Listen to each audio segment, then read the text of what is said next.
കൂടും കുടുക്കയും എടുത്ത് എല്ലാം കൂടി ഡൽഹിക്ക്.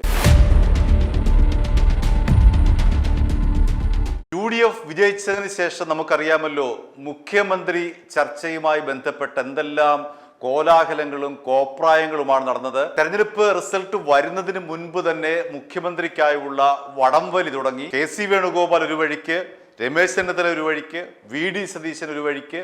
അങ്ങനെ തെരഞ്ഞെടുപ്പിന്റെ ഫലം വരുന്നതിന് മുൻപ് തന്നെ 3 പേരും കൂടി കടിപിടി. ഡൽഹിക്ക് പോകുന്നു, വരുന്നു, വീണ്ടും പോകുന്നു, വരുന്നു. തെരഞ്ഞെടുപ്പ് കഴിഞ്ഞപ്പോൾ UDF ജയിച്ചു, വലിയ ഭൂരിപക്ഷം. വീണ്ടും ഡൽഹിക്ക് പോകുന്നു, വീണ്ടും ഇങ്ങോട്ട് വരുന്നു. ചർച്ചയുടെ മേൽ ചർച്ച. അങ്ങനെ കേരളീയരെ അല്ലെങ്കിൽ വോട്ടർമാരെ നാണം കെടുത്തുന്ന വിധത്തിലുള്ള നാണം കെട്ട ചർച്ചയായിരുന്നു ആ മുഖ്യമന്ത്രി ചർച്ചയുമായി ബന്ധപ്പെട്ട് അന്നുണ്ടായിരുന്നത്. തെരഞ്ഞെടുപ്പ് വരുന്നതിന് മുൻപേ തന്നെ മുഖ്യമന്ത്രിയാണെന്ന് പറഞ്ഞ ഈ 3 പേരും സ്വന്തം കസേര ഉറപ്പിച്ച് മുഖ്യമന്ത്രി എന്ന നിലയിൽ ഇടപെട്ടു തുടങ്ങിയതാണ്. പിന്നീടാണ് ഒടുവിൽ ഈ ചർച്ചയുടെ പുറത്ത് ചർച്ചയ്ക്ക് ശേഷം VD സതീശൻ മുഖ്യമന്ത്രിയാകുന്നത്. അതൊക്കെ നമ്മുടെ മുന്നിലുള്ളതാണ്. അതൊക്കെ സമീപകാല ചരിത്രമാണ്. സമാനമായ നിലയിലാണ് ഇപ്പോൾ KPCC അധ്യക്ഷ സ്ഥാനത്തേക്കുള്ള ചർച്ചയും നടക്കുന്നത്. ഏറെ നാളത്തെ ദുരൂഹതയ്ക്ക് ശേഷം എവിടെയാണെന്നറിഞ്ഞുകൂടായിരുന്നു രാഹുൽ ഗാന്ധി. ഇതാ അജ്ഞാത കേന്ദ്രത്തിൽ നിന്നും രാഹുൽ ഗാന്ധി തിരികെ ഡൽഹിയിലേക്ക് വന്നതോടുകൂടി ഇവിടുന്ന് എല്ലാവരും കൂടി കൂടും കുടുക്കയും എടുത്തിട്ട് KPCC അധ്യക്ഷ ചർച്ചയ്ക്കായി അങ്ങോട്ട് പോവുകയാണ്. ഇതുപോലെ നേരത്തെ മുഖ്യമന്ത്രി സ്ഥാനത്തേക്ക് എങ്ങനെയാണോ എല്ലാവരും കൂടി ഡൽഹിക്ക് പോയത്, അത് സമാനമായ നിലയിൽ എല്ലാവരും കൂടി ഇതാ പോകുന്നു ഡൽഹിയിലേക്ക്. രാഹുൽ ഗാന്ധി എവിടെ നിന്നോ വന്നതാണ്, എങ്ങോട്ടോ പോയതാണ്. എത്ര നാളാണെന്നറിയില്ല. ജൂൺ 22-ാം തീയതി രാഹുൽ ഗാന്ധി മുങ്ങിയതാണ്. പിന്നെ പൊങ്ങിയത് ജൂലൈ മാസം 13-ാം തീയതിയാണ്. അതുകൊണ്ട് രാഹുൽ ഗാന്ധിയുടെ റെസ്റ്റൊക്കെ കഴിഞ്ഞ് അദ്ദേഹം അത്യാവശ്യം ഒന്ന് ഉന്മേഷവാനായി വന്നപ്പോഴേക്കും ഇതാ വരുന്നു കേരളത്തിൽ നിന്ന് ഖദർധാരികളുടെ ഒരു പട. എന്നെ KPCC അധ്യക്ഷനാക്കൂ, എനിക്കാണ് യോഗ്യത, എനിക്കെന്തുകൊണ്ട് ഇത്രമാത്രം യോഗ്യത എന്ന് ഓരോരുത്തരും സ്വയം തെളിയിക്കുകയാണ്. ആരൊക്കെയാണ് KPCC അധ്യക്ഷനാകാൻ വേണ്ടി ഇടിച്ചു നിൽക്കുന്നത്? എന്നോ തുടങ്ങിയ ഇടിയാണ്, ഇപ്പോഴും തുടങ്ങിയ ഇടിയല്ല. ഇത് മുഖ്യമന്ത്രി സ്ഥാനത്തിന് തുടങ്ങിയ ആ ഇടി പോലെ തന്നെ സമാന്തരമായി KPCC അധ്യക്ഷനാകാൻ വേണ്ടി ഇടി തുടങ്ങിയതാണ്. ആരൊക്കെയാണ് ഈ ഇടിയിലുള്ളത് എന്ന് നമുക്ക് പരിശോധിക്കാം. കൊടിക്കുന്നിൽ സുരേഷാണ് ആദ്യമായി നിൽക്കുന്നത്. അദ്ദേഹം പറയുന്നത്, എനിക്ക് സർവ്വതാ യോഗ്യനാണ്, ഇതുവരെ ഒരു ദളിത് KPCC അധ്യക്ഷൻ ഉണ്ടായിട്ടില്ല, അതുകൊണ്ട് എനിക്ക് തരൂ. ഈ KPCC അധ്യക്ഷ സ്ഥാനത്തിന് സർവ്വതാ യോഗ്യനായിട്ടുള്ള ഞാനാണ് മുൻപന്തിയിൽ നിൽക്കുന്നത്. ഒരു ദളിത് KPCC അധ്യക്ഷനെ കേരളത്തിനുണ്ടാകട്ടെ എന്ന് സ്വയം പറയുകയാണ് കൊടിക്കുന്നിൽ സുരേഷ്. അടുത്തതാരാണ്? ബെന്നി ബെഹനാൻ. എന്നെ പരിഗണിക്കൂ, ഞാൻ MP ആണ്, ഞാൻ ഇവിടുത്തെ വലിയ തോതിൽ ക്രൈസ്തവ സമൂഹത്തിലടക്കം എനിക്ക് സ്വാധീനമുണ്ട് തുടങ്ങി. അങ്ങനെ ഓരോരുത്തരും തോന്നിയ വഴി തന്നെ പൊക്കി തന്നെ അങ്ങ് പൊക്കുകയാണ്. തന്നെ പൊക്കികളാണല്ല, എല്ലാവരും തന്നെ അങ്ങ് പൊക്കുകയാണ്. അടുത്തതായിട്ട് വരുന്നത് ആന്റണി, സമാനമായ പൊക്കലാണ്. അടുത്തത് ഷാഫി പറമ്പില്, സമാനമായ സ്വയം പൊങ്ങിയാണ്. മാത്യു കുഴൽനാടൻ ഇതിനപ്പുറമുള്ള സ്വയം പൊങ്ങിയാണ്.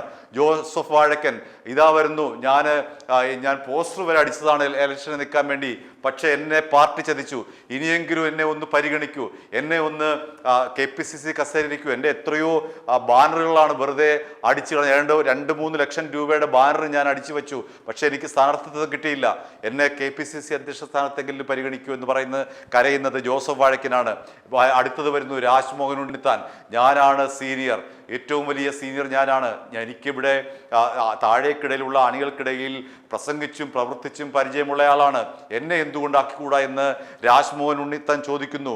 പിന്നീട് വരുന്നു KC ജോസഫ്. ഞാൻ മന്ത്രിയായിരുന്ന ആളാണ്, ഉമ്മൻചാണ്ടിക്ക് ശേഷം ഞാനായിരുന്നു നേതൃസ്ഥാനത്തേക്ക് വരേണ്ടത്, പക്ഷേ എനിക്ക് അതിന് തക്കതായിട്ടുള്ള സ്ഥാനം തന്നില്ല, KPCC അധ്യക്ഷനാകാനുള്ള സർവ്വതാ യോഗ്യൻ ഞാൻ തന്നെയാണെന്ന് പറയുന്നത് KC ജോസഫാണ്.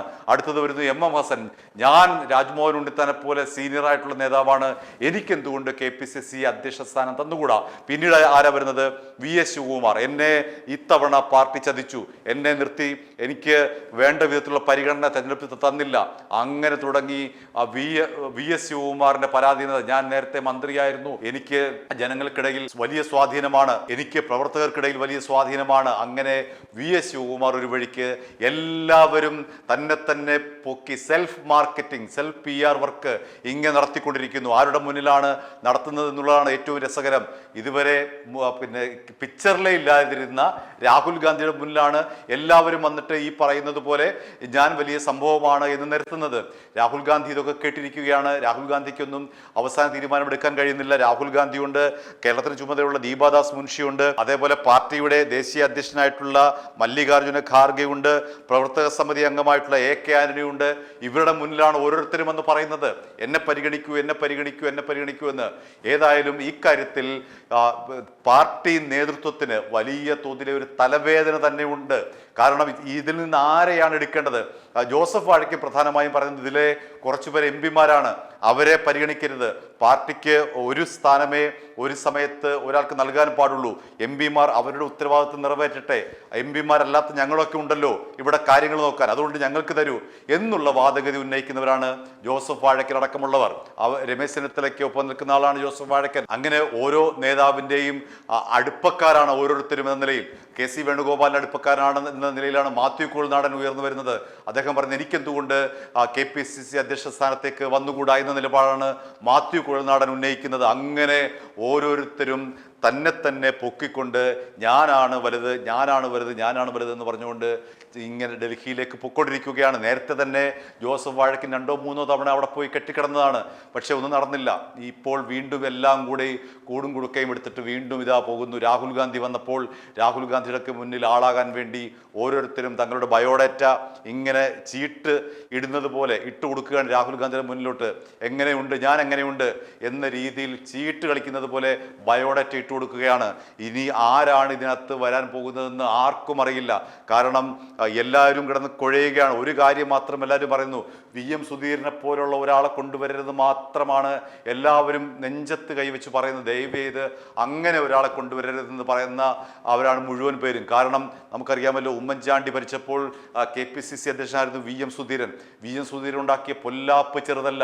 ഉമ്മൻചാണ്ടിക്ക് ഭരിക്കാൻ കഴിഞ്ഞില്ല, ഒരു മന്ത്രിമാരെയും കൊണ്ടും ഭരിപ്പിക്കാൻ കഴിയാത്ത വിധത്തിലാണ് അന്നത്തെ ഈ VM സുധീരന്റെ KPCC അധ്യക്ഷ സ്ഥാനത്ത് നിന്നുള്ള ഇടപെടൽ.